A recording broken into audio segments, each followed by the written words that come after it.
দেখো এবার হচ্ছে আমার রুল 12, অক্সিলারি ভার্ব বিন হলে এটা তো আমরা জানি যে অক্সিলারি ভার্ব ছাড়া থাকলে আমরা কি ইউজ করব, ডু ইউজ করব অথবা ডাজ ইউজ করব অথবা আমরা ডিড ইউজ করব। ডু কখন ইউজ করব, ভার্বটা যদি বি1-এ থাকে। ডাজ ইউজ করব আমরা বি1 প্লাস এস বা ইএস, আর ডিড ইউজ করবো আমরা বি2 হলে। তাহলে দেখো সাবিহা ওয়েন্ট টু ঢাকা, এখানে এই ওয়েন্ট হচ্ছে আমার বি2। গো ওয়েন্ট, দেখো গো ওয়েন্ট গোন, তাহলে গোটা হচ্ছে আমার বি1, এটা হচ্ছে আমার বি2, আর এটা হচ্ছে আমার বি3। তাহলে আমরা জানি যে যদি বি1 থাকে তাহলে ডু, বি1 এর সাথে এস বা ইএস থাকলে ডাজ, আর যদি বি2 থাকে তাহলে আমরা ডিড ইউজ করব। তাহলে এটা যেহেতু বি2 এই কারণে আমরা ডিড দিলাম। এবার এখান থেকে এখানে কোনো নুন এবার নাই, সেক্ষেত্রে আমরা এখানে ডিডন্ট, আর সাবিয়া যেহেতু একটা মেয়ে সেক্ষেত্রে প্রনাউনটা হচ্ছে আমার শি, তাহলে didn't she. He bought a football, দেখো বাই বট, দেখো বাই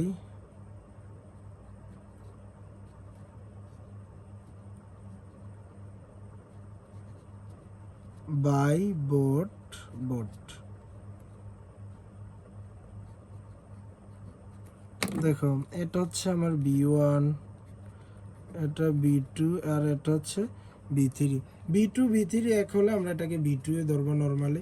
তাহলে দেখো এটা কিন্তু আমার বি2,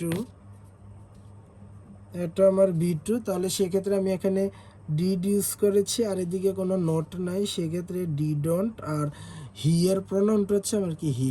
এবার দেখো উই এনজয়েড, এটাও কিন্তু আমার বি2 রয়েছে, সবগুলোই বি2 এ রয়েছে, তো সেক্ষেত্রে আমি এই ডিড ইউজ করবো। এখানে কোনো নুন এবার নেই, এটা হচ্ছে অ্যাফার্মেটিভ ট্যাগ, তাহলে এটা এদিকে নেগেটিভ হবে, তাহলে ডিডন্ট, আর উইর প্রনাউন হচ্ছে উই, তাহলে এখানে হচ্ছে ডিডন্ট উই।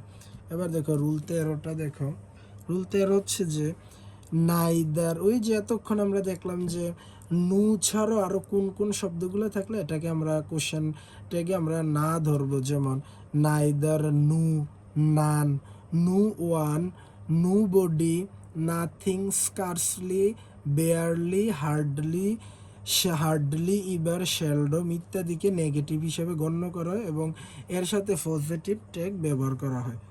তাহলে দেখো নো সল্ট ইজ অ্যালাউড, এখানে যেহেতু অলরেডি নু রয়েছে, আর দেখো আমার এখানে ইজ রয়েছে, সেক্ষেত্রে এখানে ইজ দিলাম, আর নু থাকার কারণে আর ইজন্ট হয় নাই, আর সল্ট লবণকে বোঝানো হয়েছে, তাহলে এটার প্রনাউন হচ্ছে আমার ইট।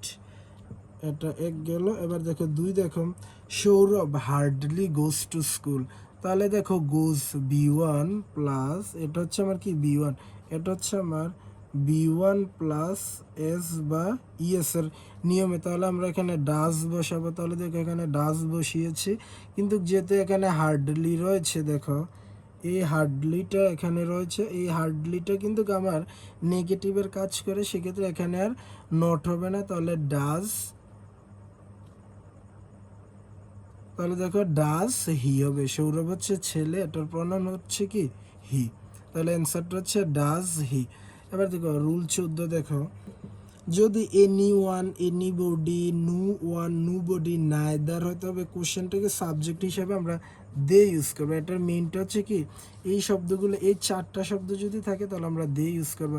দেখো অক্সিলারি ভার্ব ক্যান রয়েছে, তো এখানে আমরা ক্যান দিলাম, ক্যান্ট, এদিকে কোনো নুন এবার নেই, সেক্ষেত্রে ক্যান্ট দিলাম, আর এনি ওয়ান থাকার কারণে আমরা দেখো এখানে আমরা দে ইউজ করব। এবার দেখো কমপ্লেইন্ট, এখানে কিন্তু কোনো অক্সিলারি ভার্ব নেই, এই দেখো কমপ্লেইন্ট ইডি রয়েছে, এটা হচ্ছে আমার বি2, সেক্ষেত্রে আমার এখানে ডিড হবে।